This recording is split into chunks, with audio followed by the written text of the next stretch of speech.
एक दफ़ा आपने कहा था कि इश्क में शिकवा हराम होता है, मैंने अपने फील नोट्स में लिखा हुआ था हाँ ये। जी, इश्क में शिकवा हराम है। तो मेरे सुपरवाइज़र ने फिर कमेंट डाला कि मतलब क्या कंप्लीट डेडिकेशन होती है कि there is no room for doubt. Yes, total surrender. इश्क में डाउट नहीं होता, इश्क में माशूक बेऐब होता है ना, डाउट तो ऐब है, माशूक लेकिन बेऐब है। जब मैं उनको पढ़ी थी तो मेरे दिमाग में वो बात आई कि एक दिन डॉक्टर तारिक से भी कोई बात करी थी, वो कह रहे थे कि इश्क गुस्ताख होता है। इश्क गुस्ताख होता है, हाँ जी। तो ये दोनों चीज़ें क्या कॉन्ट्रडिक्टरी नहीं है? नहीं, इश्क वहाँ पे इश्क जो टर्म यूज़ हो रही है ना कि इश्क में शिकवा हराम है, ठीक है, वो उस प्रोसेस को, इश्क के प्रोसेस को कह रहे हैं कि जब इश्क चल रहा है, आशिक और माशूक हैं, तो उसमें डाउट या शिकवा, कंप्लेंट जो है वो अलाउड नहीं है, फाउल प्ले है, ठीक है, या पॉसिबल ही नहीं है उस प्रोसेस में। अगर वो इश्क है, अगर अभी उसमें हवस है तो ये सारी चीज़ें हो सकती हैं, अभी कच्चा है इश्क, ठीक है, लेकिन अगर वो इश्क है, प्योरिटी के लेवल पे चला गया है, चाहे मजाजी है या हकीकी है, उसमें माशूक बेऐब है। जैसे लैला मजनू को काली नहीं नज़र आती थी, उसको उसी गधी के कुत्ते से भी प्यार था जो उसकी टांग काट लेता था, ठीक है, उसके लिए वो मजनू की गली का कुत्ता था, तो उसका लैला का कुत्ता था, ठीक, उसको उसमें नहीं ऐब नज़र आता था। अब यहाँ पे अकल वाले जब आते हैं, इल्म वाले आते हैं, समझ वाले आते हैं, वो कहते सर आपकी इस काकी की बगलों से मुझे बू आ रही है, सर इसने मेरे मुंह के ऊपर टूथब्रश नहीं करके आती है, मुंह पे बुएँ छोड़ रही होती है, सर ये बड़ी टांगें लटका के बैठती है, मुझे बैठने नहीं देती, इसने सर मेरी तरफ जो है ना सारा कूड़ा फेंक दिया है, ठीक, तो उसको मेरे में ऐब नज़र आ रहा है क्योंकि मैंने इकट्ठे किए हैं यहाँ पे, मैंने एक घटिया क्लास इकट्ठी कर ली है, तोंदों वाली और गंदे मंदे जुओं वाले, तो ठीक है, तो असल में तो मेरा ही फ्लॉ है ना, मैंने क्यों इस तरह के लोग इकट्ठे किए, तो उसको प्यार है मेरे से, वो मेरे प्यार में आ गया बंदा, ठीक है, प्यार है उसको, मोहब्बत है मेरे से, उसकी क्रेविंग है, उसका रिलेशन है, वो मेरा बच्चा है, बेटी है, बेटा है।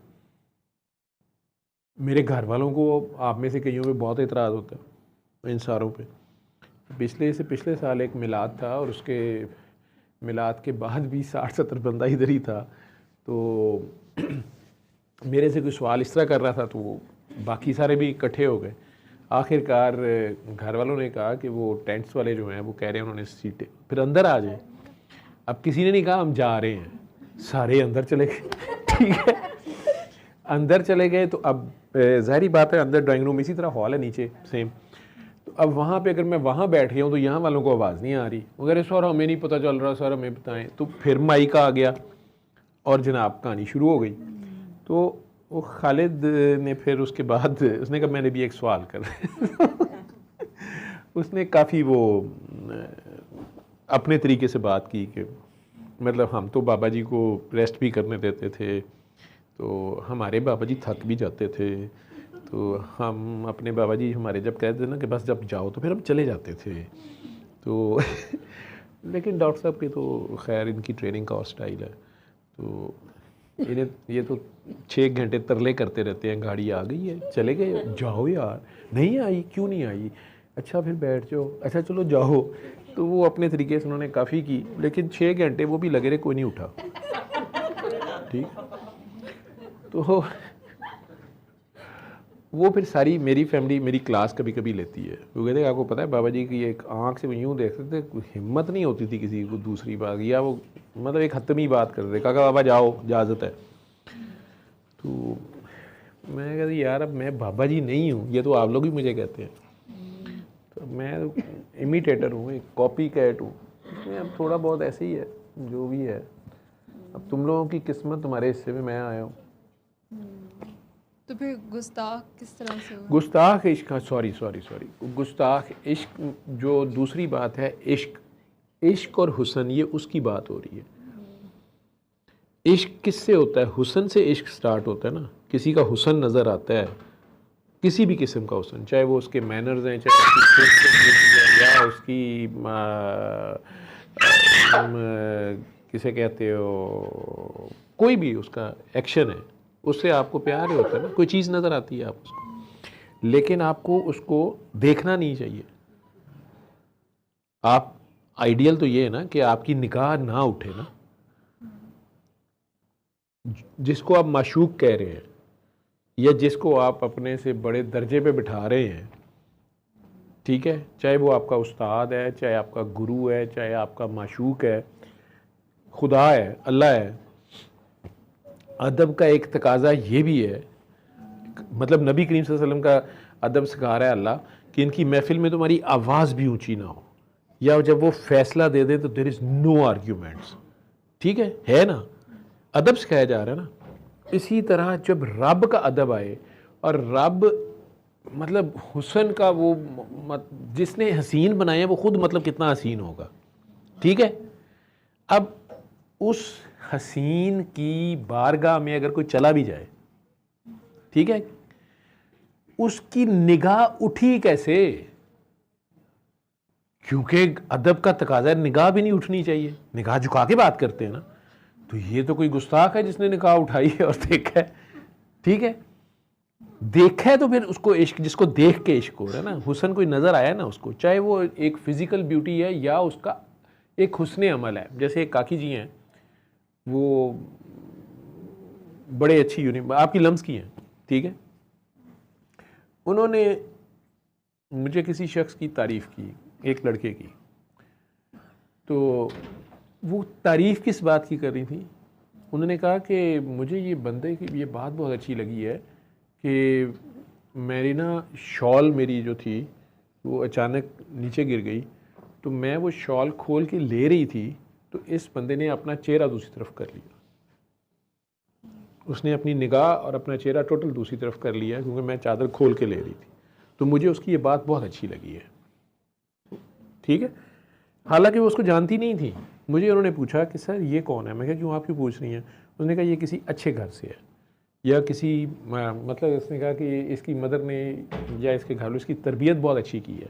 तो मैं बड़ा हैरान हुआ कि अभी 5 मिनट नहीं गुजरे, ये अभी कमरे में आई थी या इधर बैठी हैं, सो हाउ इतनी जल्दी ये कह रही है, बड़ी छोटी एज की, आपकी एज की बच्ची। तो मैंने कहा आप किस बात पे कह रहे हैं ना, इस बंदे का पता था मुझ बच्चे का, लेकिन मैं उसे कहा कि तुम किस बात पे कह रही हो? उसने कहा सर वो मेरी शॉल गिर गई, तो मैं ना शॉल खोल के ऐसे लेने लगी, तो इस बंदे ने फ़ौरन अपना चेहरा जो है ना परे कर लिया, ठीक है। और मतलब लम से ग्रेजुएट थी। तो उन्होंने कहा सर वहाँ ऐसा जेस्चर कोई नहीं, बल्कि अव्वल तो कोई देखे ना देखना तो देखते रहेंगे। तो मुझे इसका अपना चेहरा या नज़र झुका लेना या परे करना एक औरत का, कि ठीक है मैं अपना, हालांकि वो कोई पर्दादार नहीं, मॉडर्न लड़की थी, लेकिन बस वो अपना दुपट्टा या चादर ठीक कर रही थी, तो उसको ये अच्छा लगा, ठीक है। अदब, रिस्पेक्ट हो गई ना उस बंदे की, उसकी प्राइवेसी की या एक खातून की। अगर कहीं कोई हसीन है जो हुस्न का मालिक है, उससे जिसको भी इश्क हुआ है, उसने उसका कोई तो हुस्न देखा है, ठीक है। तो हुस्न का भी तो काम था कि वो पर्दे में रहता। एक सवाल है, अभी आप कह रहे थे कि मजनू काला था, हालांकि मैंने पढ़ा था कि लैला नहीं, लैला काली थी। मैं ये कहता कि लैला काली थी, तो मजनू को किस तरह से मिटाए होता है, मतलब हुस्न वो मजनू साहब की आंख में था ना। मजनू को लैला प्यारी लगती थी, उसको पता नहीं उसकी कौन सी अदा अच्छी लगी।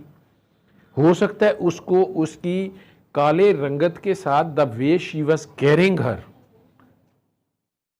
Might be she was so, क्या उसे कहोगे, काली रंगत के साथ भी उसको वो प्यारी लगती थी, या उसका the way she was carrying हर, ठीक है, उसको वो ज़बरदस्त लगता था कि क्या कॉन्फिडेंस है यार इसका, मतलब ये काली है जैसी मर्जी है, ये गोरियों से ज़्यादा इसके पास कॉन्फिडेंस है, और इसको अपनी इस बात पे शाये नहीं है, ठीक है। हो सकता है उसको, ये तो वो मजनू से पूछा जा सकता है ना कि उसने उसकी कौन सी अदा, जैसे मैं आपको कह रहा हूँ कि वो काकी ने कहा कि मुझे वो उस काके की वैसे तारीफ कर रही थी, तो उसको उसकी अदा अच्छी लगी ना। हो सकता है वहाँ 6 खवातीन और बैठी हुई हो, वो कह लो ये कौन सी बात है, लेकिन उस बच्ची को वो बात अच्छी लग रही है, वो उसको कर रही है ना अप्रिशिएट।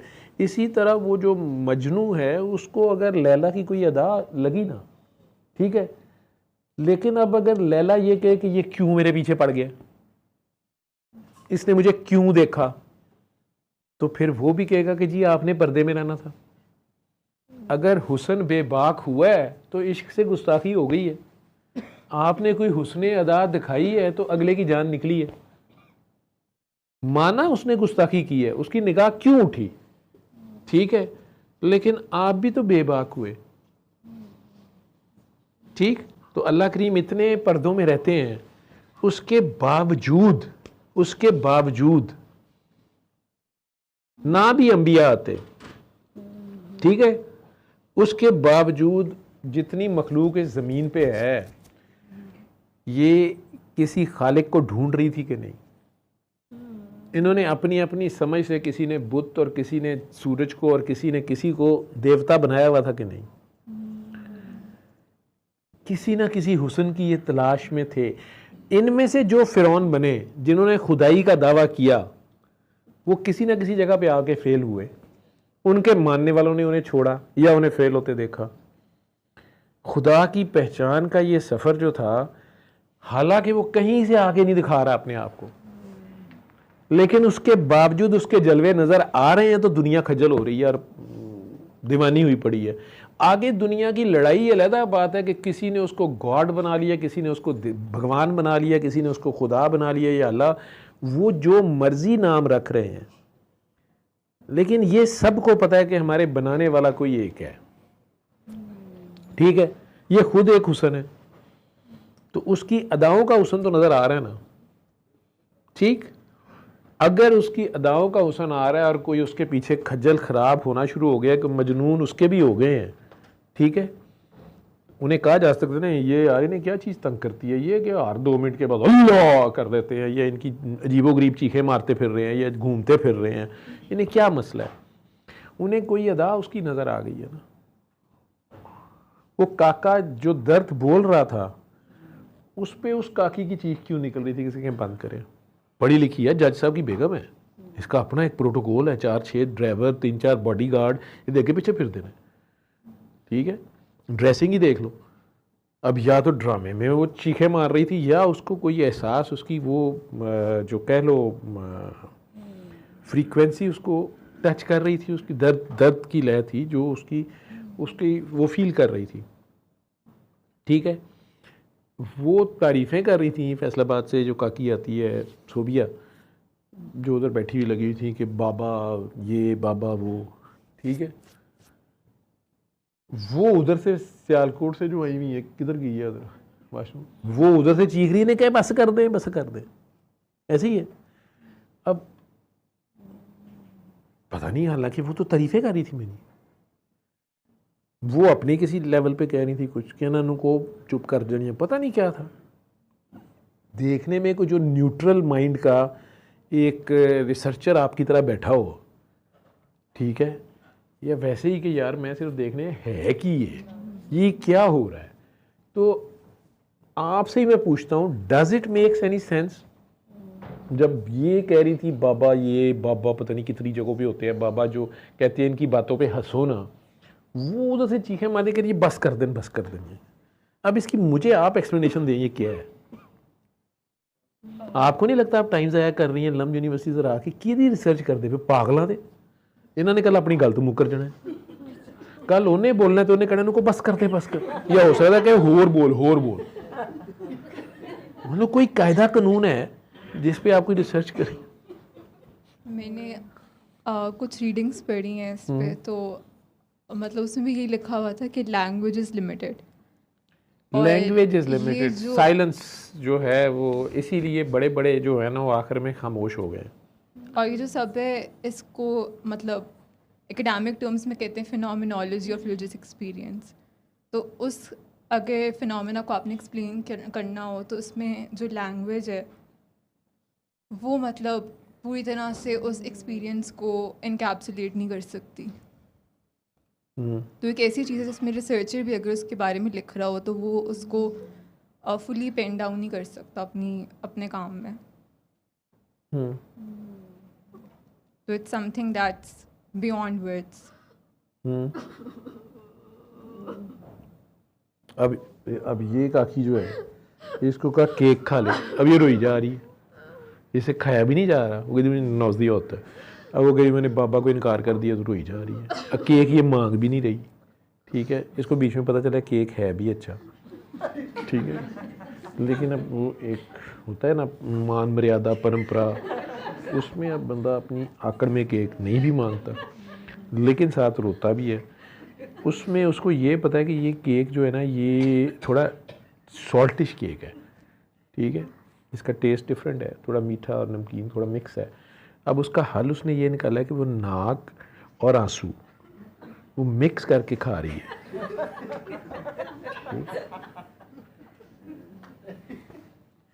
अब इन पागलों का मुझे बताओ मैं क्या करूं? ये केड़ी रिसर्च तुसी ले आओगे मैंने दसो, ठीक है। ये पढ़ी लिखी पागल क्लास डॉक्टर है, इसको क्या चीज़ तंग कर रही है? अगर उसे बोटी दी है कि यह खा है वो नहीं खानी, अगर वो केक दिया है वो पहले इनकार कर दिया, अब समझ नहीं आ रही कि कैसे वापस मांगूं, ठीक है, रोई। अच्छा वो पीछे वाली डॉक्टर है, वो फार्मासिस्ट है, वो इसलिए रो रही है कि ये उठ नहीं रही, मेरी सीट है, मेरी बारी आए, ठीक है। वो इसलिए रो रही है कि अब ये उठना पड़ेगा, अब बाबा कह रहे हैं जाना है, इन्होंने अपने ही रोने ने, ठीक है। आपने इस बच्चे पर रिसर्च की है, ये इस कुर्सी के नीचे सोने आता है, इसको घर में बेड नहीं है इसके पास, या ये अगर सीधा बैठ जाए क्या मौत है, और अगर इसने ऐसे ही लेटना है तो ये इधर हो जाए, ये कुर्सी के नीचे सर क्यों ले जाता है, और ये इतनी खौफनाक सी जगह, इसको एज नहीं चुभती, लेकिन नहीं चुभती उसे, मतलब ये काफ़ी मुश्किल पोस्चर है। इन आंटी के आँखों में कोई ट्यूबवेल है, ये पानी बंद ही नहीं होता, खाना दो खाना नहीं, पानी लो पीना नहीं, तो फिर ये पानी कहाँ से आता है? नो आंसर, ठीक है। अच्छा चीखें कम ही मारती हैं, चीखों वाली एक दो बरादरी और है, ठीक है। अब इनकी चीख क्यों निकलती कोई पता नहीं, ये रोई क्यों जाती हैं कोई पता नहीं। ऐसे ही है ना, यदि तुम रिसर्च तो मैंने 10 की करेंगी। अच्छा अब ये ठीक भी नहीं होते, आप कई सालों से ने आपको भी आते साल तो हो ही गया है रिसर्च करते, ये जो 3-4 करीब की बीमारियां हैं, तो मरीज़ हैं जो ज़्यादा करीब बैठे होते हैं, ये वो इनको आपने को ठीक होते देखा कि उल्टा ख़राब हो रहे हैं। इन पे ना सूरह रहमान चल रही है, ना धमाल चल रही है, ना सीधा बुर्दा शरीफ चल रहा है, ना कुछ चल रहा है। जब ये ठीक नहीं हो रहे तो क्यों आते हैं इधर? नहीं आना चाहिए, ठीक है। और मज़े की बात मैं तुझे बताता हूँ, क्लिनिक पे भी इनमें से कुछ लोग आ जाते हैं टाइम पे, आपने वहाँ की भी रिसर्च नहीं की, वहाँ तो करनी मुश्किल है, सारी बात है, पेशेंट्स की प्राइवेसी होती है, आते ही वो हैं जो प्राइवेसी चाहते हैं। अब उनमें से कुछ हैं जैसे वो कह रही थी बाबा बाबा, वो कह रही बाबा बाबा, मैं कहती हूँ यार मुझे डॉक्टर बाबा को नहीं, मैंने आपको बाबा ही कहना है, ठीक है। एक इन्हीं की भाईबंद है, वो मुझे कहती डॉक्टर जावेद सर जावेद। अच्छा मैंने कहा, मैं कहा यार उसको तो मना कर, वो क्या मुझे बाबा बाबा सबके सामने शुरू हो जाती है, बाबा जी तो बाबा जी हैं, मैं डॉक्टर बाबा कह रहे हैं। वो कहती नहीं ये बात नहीं है। अच्छा मैंने कहा अच्छा, कहती वो कोई और बच्चा है वो उसकी, कहती मैंने उस बंदी से पूछा, वो अलग एक कपल है, ठीक है। मैं कहा यार क्या वजह, आप मुझे क्यों बाबा बाबा कहती रहती है? वो रोई जब, वो बाबा आपने मुझे मना नहीं करना। मैं कहा अच्छा जी। वो दूसरी को मैंने कहा, मैं क्या वैसे क्या तू कहती इसकी क्या वजह? कहती ये सेफ़ फील करती है, कहती जब ये आपको बाबा कहती है, उसने अपना अंदाज़ा बताया, जो दूसरी ने वैसे एग्री नहीं किया, वो लड़ पड़ी, गुस्सा किया उसने, लेकिन उसने बहरहाल कहा, उसने कहा मेरा ख्याल है ये सेफ़ फील करती है, आपको बाबा बाबा कहती, इस तरह आपके बारे में गलत ख्यालात नहीं आते। मैं कहा तो फिर आप मुझे डॉक्टर साहब क्यों कहती हैं? कहती इसीलिए कि इंशाल्लाह कभी शादी हो जाएगी आपसे। मैं कहा दो में निकलवा तू, ठीक है। अब वो बाद में मजाक कर रहे थे, जो भी कर रहे थे, लेकिन ये दुनिया के दुखी सताए हुए लोग हैं, ठीक है, इन पे पुत्र कोई फार्मूले नहीं चलते। एक्चुअली इससे मुझे याद आ रहा है एक बुक है इसी टॉपिक पे, उसका नाम क्वेयर कंपेनियंस है। मुझे मेरे को सुपरवाइज़र ने रिकमेंड की थी। कोर्स है कंपेनियंस, क्वेर, क्वेर नहीं, लेकिन उसकी वो जो कंसेप्शन है वो बिल्कुल डिफरेंट है जो आप सोच रहे हैं। नहीं, मैं नहीं कुछ भी सोच रहा, मैंने कुछ नहीं सोचा, मैं भी मैंने पहले तो ये लव सोच स्क्वायर रही थी, सिर्फ लेकिन जब क्लियर मैंने किया, पढ़ना शुरू किया तो वो डिफरेंट था। डिफरेंट था, लेकिन उसने नाम उनका क्वेर रखा हुआ है ना। तो क्वेर तो इनमें से कईयों को समझ नहीं, जिनको समझ आया वो हंस पड़े हैं, लेकिन वो नहीं है। लेकिन आपने समझाने की कोशिश की है ना कि मतलब उसका ये नहीं है, ठीक है। क्वेर कंपेनियंस के वो वाले नहीं है, होमोसेक्सुअल दो मेल्स नहीं है, ये क्वेर कोई और ही उसने मीनिंग रखा है, अटैचमेंट है मुरीद और मुर्शिद। इसको। स्पिरिचुअलिटी की लैंग्वेज में इन्हें सोलमेट्स भी कह लो, ठीक है, सोलमेट्स कह लो। एक चैनल की जो रूहें होती हैं वो आपस में बैठ के एक दूसरे से उन्हें ज़्यादा सुकून मिलता है, या एक दूसरे के साथ बैठना, या एक दूसरे के साथ कंपेनियनशिप उन्हें ज़्यादा अच्छी लगती है। यही है ना उसका कंसेप्ट, यही है। तो इसका असल लफ्ज़ सोलमेट्स है, उसने कैची रखी है क्वेर कंपेनियंस। उसको हर बंदे ने किताब नहीं उठाया, हर ने वो किताब उठाई होगी, आगे वो फिर उसने एक्सप्लेन किया, उसको पढ़ाया, जैसे भी लिखा होगा। बहरहाल सल्ले अला सल्ले अला सल्ले अला सल्ले अला सल्ले अला शफीना सल्ले